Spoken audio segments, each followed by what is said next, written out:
A government that is asking the poor to tighten their belts cannot afford a bloated waistline. A reduction in the size of government will ultimately translate to a reduction in the cost of governance. I'm really not a good fan of Pastor Tunde Bakari.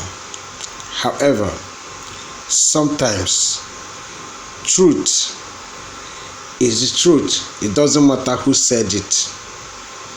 I'm not his fan, but the situation we find ourselves in Nigeria today, when someone says the truth, no matter your stand, belief, was said.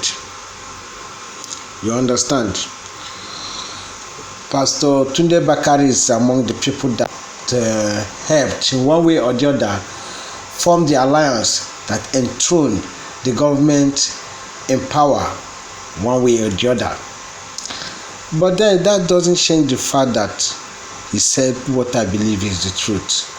Let's hear what this whole truth is all about. As Nigerians are currently going through difficult times, this is not the best of time for Nigerians.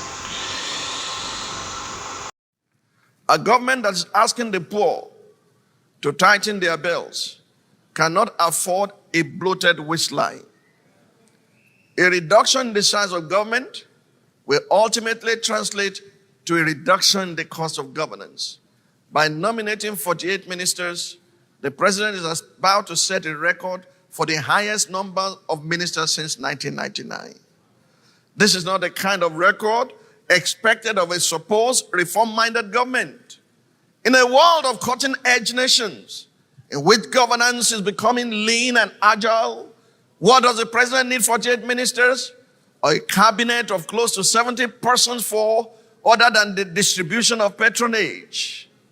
It is hypocritical for a government that has subjected Nigerians to untold hardship by adopting neoliberal policy prescriptions to then turn around and expand the size of government, thereby violating a core aspect of the same neoliberal principles.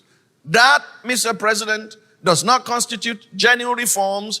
It is governance by political convenience.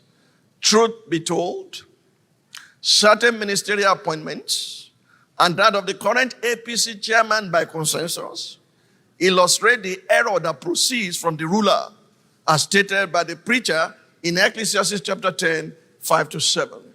He reads, and I quote, "There is an evil I've seen under the sun, as an error proceeding from the ruler.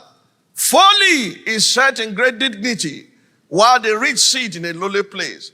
I've seen servants on horses, while princes walk on the ground like servants." It does appear, Mr. President, that by your appointments, there's a reward for bad behavior and mediocrity in our polity.